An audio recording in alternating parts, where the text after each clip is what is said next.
So, a hard act to follow. I was privy to that conversation yesterday, and we literally cornered Paul in, this area outside here and said, "Give us a talk." And he came up with that in a day, so now I feel ashamed. Okay, so quick wins with third-party patches. What this talk is about, really, it's about small additions that you can make, or small wins that you can have just by using a third-party build of MySQL. Not the complex things that you have to make big changes to take advantage of. And I guess to explain a little bit of backstory for what caused this, the best new features from MySQL, in my opinion, aren't necessarily coming from MySQL, Sun the company, or maybe Oracle the company, however you look at it. And one of the killer reasons I feel that this was the case is that Sun just took too long to release 5.1. So from my perspective, 5.4 is absolutely brilliant. So a lot of these patches, they address the needs of users and the complaints that they have. And they're being written by various individuals. So I have a slide here that's a little bit cut off in the end. It's not just Percona. Obviously, Google keynoted to say what some of their contributions were, but there are others that fit into the picture. And a lot of these are, as I said, addressing the business needs, just adding on to MySQL, just smaller increments. And we're talking about really a delta, small additions rather than a complete change, with my exception to that being ExtraDB, which is not being covered today. So, having said that, how can you get them? And patches sounds like it's a little bit of a complicated starting process to be able to get a hold of that. Of course, you can use the Percona binaries. And they're available for a release, a limited number of platforms, maybe one step better than that if one of your platforms isn't covered. Take a look at our Delta, or the last option, of course, is to compile your own. For my examples today, and as I get onto the main event, I'm going to be showing you cool things that you can do that are both in the Al Delta and the Percona releases, and there's no compiling your own. And of course, they're quick wins, meaning that there's really minimal effort to be able to take advantage. So patch number one that I'm demonstrating is low query filtering. Anybody using this patch out of curiosity? Ryan is. Okay, and a couple of others. So the best way to explain how this feature works is by telling a story. And here I have two queries, seemingly similar. The first query is selecting a bunch of employees with a date of birth between two ranges, order by rand. The second query is selecting the same data, but order by sort of Debian rand. And so the first one takes roughly twice as long as the second one did. But that's not really the only measurement that we should be going by. And just to confirm, of course, the advice that we should be showing is that you should always look at what the execution plan is. The first one, we can see that it has an index that's 3 bytes, looks at about, is at 11,000 rows, has to do some sort of second stage filtering, perhaps with using where, creates a temporary table, does some sort of sorting. And the second one, similar, but we can see that it's just dropped off that temporary table and dropped off that sorting, and not having to do the order by rand. So the execution time we know, the first one took twice as long as the second one. But the question then is what's the scalability difference, not just the execution difference? And it turns out that that's not really the same question. And so I thought that I'd do a quick test. And my test was just a MySQL slap. And any test to be realistic has to sort of replicate what our application would be doing, which means some sort of concurrency. And I said here, give me concurrency of 1, 2, 4, 8, 16, and so on. And I plotted these on a graph of some sort. And this wasn't a particularly powerful machine, but one thing that I found interesting was that the order by rand, it seemed to hockey stick in performance and take a lot longer, a lot quicker than just the no ordering at all. And so that let me think, why is that the case? And if we flip back to what the execution plan difference was, the slower query, it probably hit some other bottleneck first, which made it become slower. And I can suspect that that was possibly something like a stored in memory could cause CPU pressure, and that might make it not scale. A sort on disk or a temporary table on disk, that might hit some sort of I/O contention faster, and that might be why it doesn't scale. And so that's an important question to ask. And in MySQL, there's not really a way to be able to find these queries that might in some way execute fast, but they don't have scalability properties at all. And so it's important to be able to monitor what queries take a long time and what queries may not work with concurrency. And examples of things that might not cause this sort of scalability are these items here. Maybe a query cache miss. Okay, we were hoping that everything would come from query cache, and so we can consider that might be expensive. A full table scan, that could be expensive. Joining on two tables without an index. Creating a temporary table as part of some sort of internal operation. A temporary table on disk, that's pretty bad. A sort of some type, and a sort on disk. So in a third-party patch, there's the option to do this. And that's to set some sort of log slow filtering. So MySQL sort of does this. It does have the option for, if you do a full table scan, to log that as well. But it doesn't give you this other flexibility to be able to find these queries that won't exhibit that performance scalability. And along with this patch, it has a couple of bonuses. So one extra feature that I love as part of this is that you can get extra information to that slow query log. And you can see these things that don't show up in the normal slow query log. Did it have a disk file sort?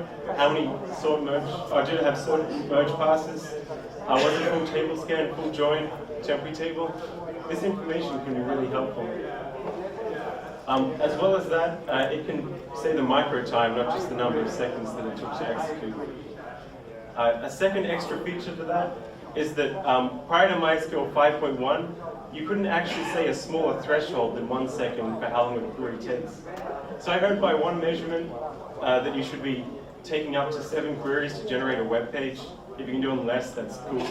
If you take more, I don't know, maybe that hurts. But if you factor that as sort of a yardstick of measurement, 7 seconds to generate a page is too long. So microseconds is probably a better measurement to be able to go with. It's fixed in 5.1, but if you're still using 5.0, this is a very small patch, small impact, and very easy to be able to cherry pick which queries are slow and start improving them. So that's the first patch. Some credits for this patch. It was originally authored by Percona, and the docs page for that is here. So any questions on that patch? No. Yes? I've always wondered why supervisors are bad. Can you talk to MySQL or Sure, so that probably varies on a patch-by-patch basis. In some cases, it's possible. In some cases, it's difficult because of licensing. I don't know the case with this one. This one was authored by Percona. Some of them are authored at customer requests, in which case we may have agreed to a license with the customer. That makes it difficult. Yeah. But this would be brilliant if it were implemented. I like, for example, that part of this is in 5.1. This particular feature was implemented, but the other components weren't. So patch number 2, index statistics. This one comes as part of a bigger patch, but index statistics is the part that I love. So I used to work for MySQL, and we used to use this world database for training classes. And I love this example. Select name from country, where continent equals Asia, and population greater than 5 million. I used to show this on a slide, and I used to say, what are the possible indexes? So let me ask that question. What are the possible indexes that we could add to this query? Assuming that that's the one that we want to execute, and we don't have to worry about other queries on the system. So I'm going to pick on Ryan to start with. Population? Population, that's a possible index. And any other possible indexes? Not necessarily the best ones. Name, that's a possible index. Any other possibilities?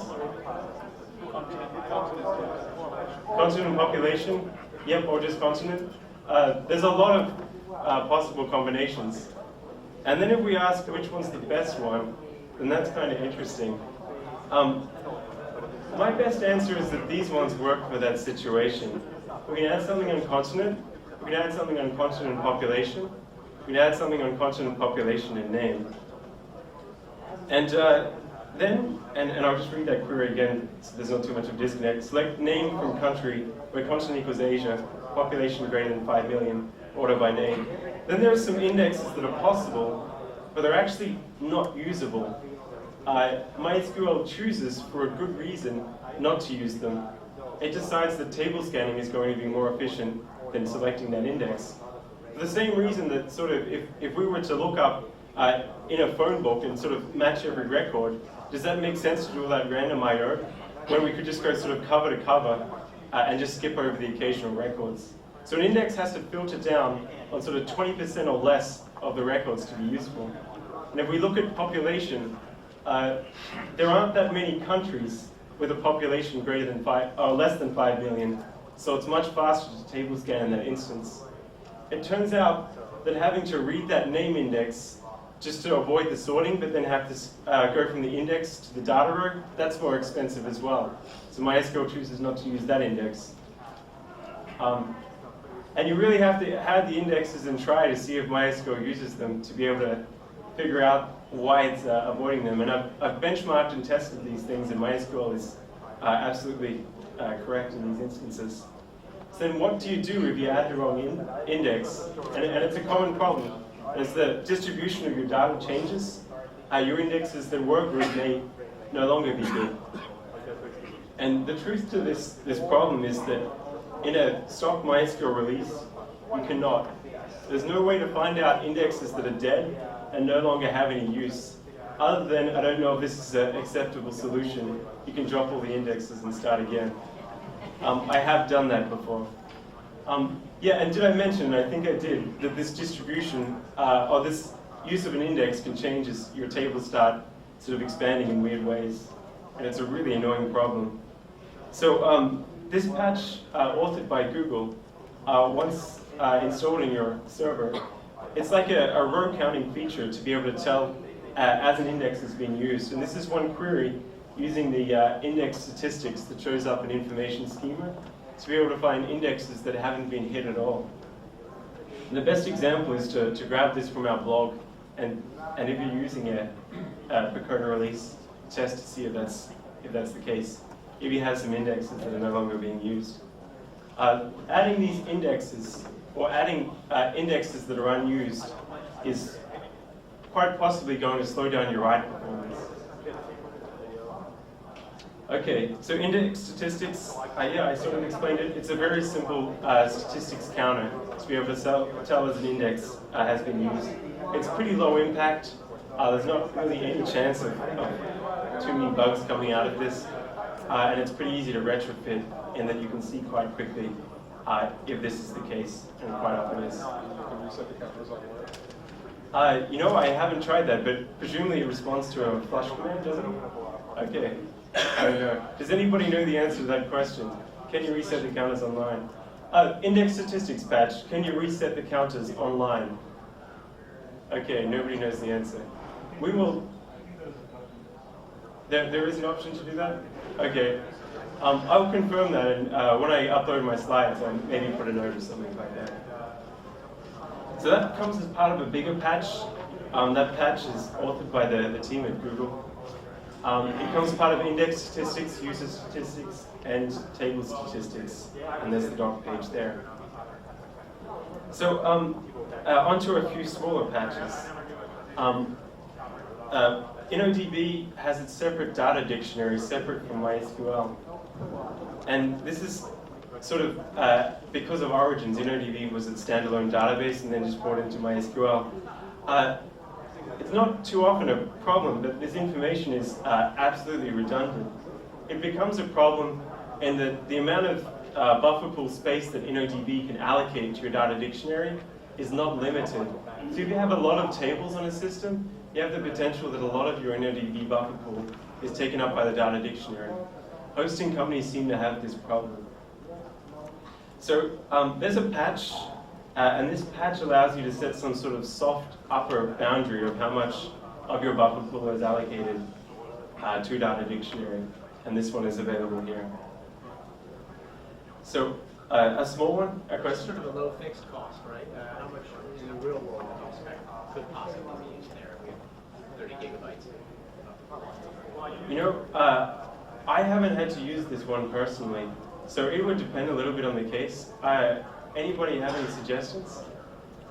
I ran into this, and I think for 100,000 tables, we're looking at like 1 gig of buffering space. For how much was it? 100,000 tables? 1 gig of buffer pool space.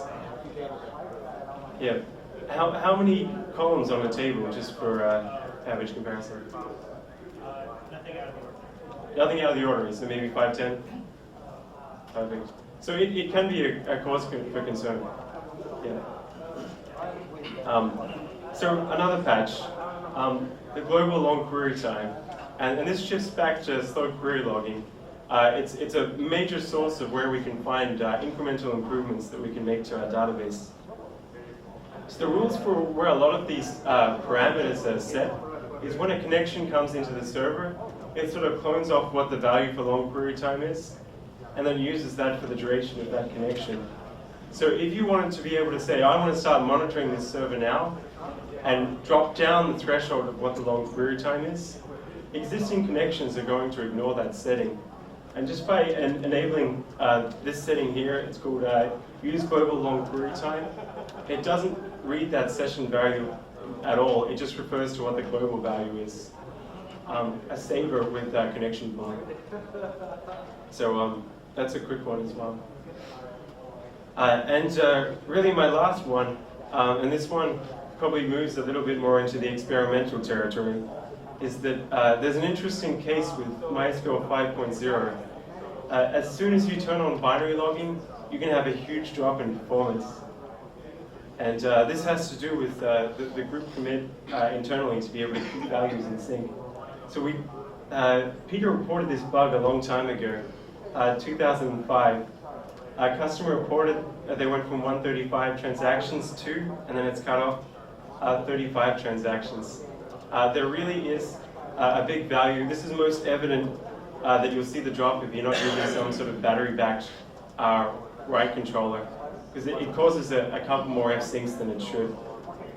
So we didn't fix this problem. We introduced a workaround, and this is an option here. I believe there's a small chance here that statements could be out of order when they reach the replication state, in which case your data, in some rare circumstance, might not be consistent. But for the purposes of discussion, it's good to be able to have options, and it's good to be able to have a choice. And so this is one option that could give you a quick win. So a lot of my examples show up on some place on our blog, and I hope that helps. And if you have any questions, feel free to find me in our booth. So thank you very much.